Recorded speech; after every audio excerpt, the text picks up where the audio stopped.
Welcome back into Talking Fitchburg. Joining today from the Fitchburg Fire Department is our friend Mark Mlekush. Mark, welcome back to the show. How you doing?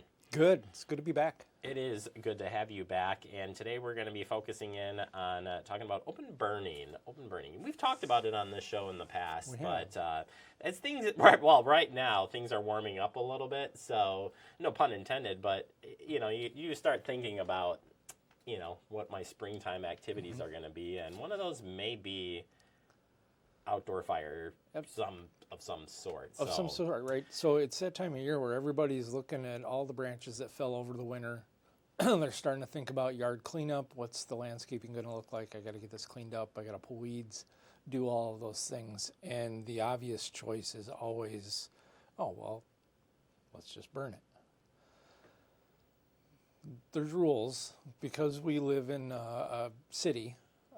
So we just ask that people follow the rules, and that's sort of what we'll go over today, right? Is when is it okay and when is it not okay? Yeah, so on the website, you guys have a page say where you can burn, which I think is pretty spelled out.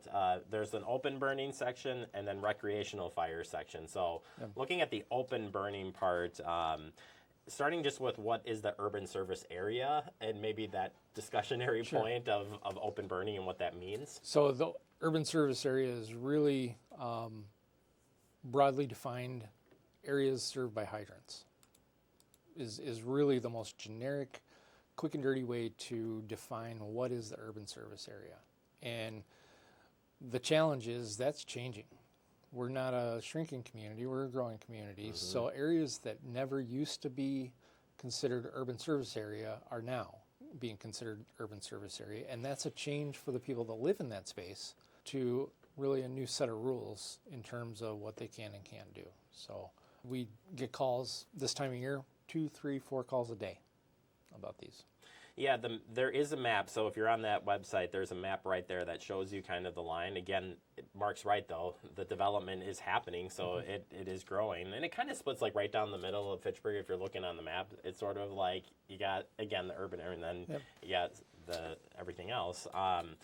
Outside of the urban service area, when we're looking at open burning, just again classifying open burning of what that statute says. Great question. Open burning is really fires that occur on the land. They're not in a container. So generally speaking, open burning is used as a land management tool. You see it with DNR properties all the time, or even the Western Wildlands. They're doing open burns as a means of controlling the vegetation so that the fire load doesn't get too high, and if a fire does kick off, it doesn't get out of control. Right? It's a land management tool, which is why people want to use it to, say, in the non-urban service area, burn fence rows. They can keep their noxious weeds down. They can keep that fence row clean, ditch lines, areas where they just don't want invasives to be growing. It's an appropriate way to sort of manage that. Another one that we get a lot is brush piles. Down branches, well, we get that more than anything else. But down branches, a storm comes through, you've got extra wood. How do you manage that? So because we're a growing community, we have to have sort of 2 sets of rules, and that's where a lot of confusion comes in. And then if you are outside of the urban service area where it is permitted to do open burning, are you A, do you need to pull a permit, or B, well, let's start with that. A, just number one. Like, and there, you're like, Jeremy, don't open this. But when is that line? Where's that line? So we always ask that even if you're outside of the urban service area, in an area where open burning is allowed, we ask that you call into our station and obtain a burn permit number. We don't charge you for it. We'll take a little bit of information. We'll get that information from you. We ask that you follow the rules, and the main rule is that you don't have a huge fire. Those are typically bad. That you don't burn on windy days or super dry conditions, and that fire should be out by nighttime. I'll give you an example. There was one that was issued yesterday. That fire shouldn't have, but it was allowed to burn into the evening after dark. and it was visible from Highway 14. We ran 2 calls out there from people driving down Highway 14 that saw flames. I believe they rightly called 911, right? If you see something, say something. Absolutely. But at the same time, they were unnecessary times where we're putting the public at risk by turning on our lights and sirens and driving fast and trying to get there to manage whatever it is. And it's just an additional draw on resources that we're already, we're doing a lot. And then just overall, you kind of mentioned some of the considerations. I see another one here of just being 50 feet away from a structure. So we add that to the list of just considerations. But I would say this is a good reason why you call in and check in with you guys, because you can kind of run through, from your perspective of just thinking of some of the things maybe you're not going to think about. So among the things that I do for a living, other than come here and talk to you on the regular, is I will happily answer any questions if somebody calls in. In fact, we handled 2 such call-ins this morning. One is a long-standing property owner. He regularly has burned in the past, but he's now on that fringe. He's in the urban service area, even though he still owns a larger piece of land. The rules have changed, so we're doing our best to educate and sort of make sure that we're staying as close to these rules as we can, so that we can continue to manage this. If you, again, repeating here, if you have questions, you're not sure where, if you're in that zone, you're just not sure, it's okay to reach out. Yeah, and again, absolutely. the burn permit isn't going to cost you, No, it's not going to cost you. I mean, it's not going to cost anything. It shouldn't be a barrier to reach out to you, I guess is what I'm saying. Like, don't be afraid to ask. I mean, what's the worst thing that anybody can say in anything is no, but... Yep. And I'll regularly use it as an excuse to come out and talk to people in person.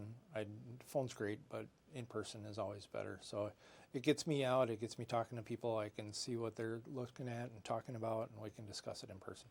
All right. Well, Mark, if people want to get a hold of you or learn more about the stuff we talked about today, how can we find that information, or just give you a call? Yeah, give me a call at the fire station. Otherwise, go out on the website. You can get to us. The ordinance, you can always look that up. 70-57 is the number of the ordinance. And, take a look. And if I may, real quick, I'll just cover a couple of things. So there are times that people will see open burning occurring within the urban service area. And I want to touch base on that because it's confusing. There are properties, and I'll just use the giant DNR property that sits right in the middle of our city. There are areas of that need to be managed for property and land purposes. Even the DNR calls us. They submit a burn plan to me. I work through that plan with them. We approve it. And then they still call in daily. So the process isn't that it's impossible to burn within the urban service area if you have, the appropriate piece of land to burn, but that there's a procedure to go through. And most of the time what we ask is that people go through a third-party vendor. There's a number of good companies out there that will conduct those burns for you. And if you have, say, somewhere that you want to manage your prairie, you've got a little mini prairie, whatever it happens to be. But any of those questions, they can give me a call. The other thing I wanted to touch on is backyard campfires. So real quickly, I can assure you that unless they become a danger, the fire department really has no interest in managing people sitting around a fire pit in their backyard enjoying a cocktail or whatever it is that they want to do, right? Where that becomes a problem is when that fire gets too big, it's too close to a building, all of those things. But you do not need a burn permit for that as long as it's within that container. And that's defined in the ordinance as to what's an appropriate container for a backyard fire pit. Again, I'd stress again, if you got questions, you're not sure, ask. It can be confusing, and that's part of the reason I have a job, is to help people understand and work through those problems with them. So I'm happy to help out. All right. Well, we want people to be safe. Right. And we can help with that. FitchfordWI.gov is the website, and you can check out the fire department's page. On that page, by the way, it says who needs a permit, what you can burn, where you can burn, and it even talks about the recreational fires and then obtaining a burn permit. All right there for you. So it's great. And Mark, we appreciate your time as always. Hey, glad to be here and good to talk to you again. It's been a little bit. We'll see you around.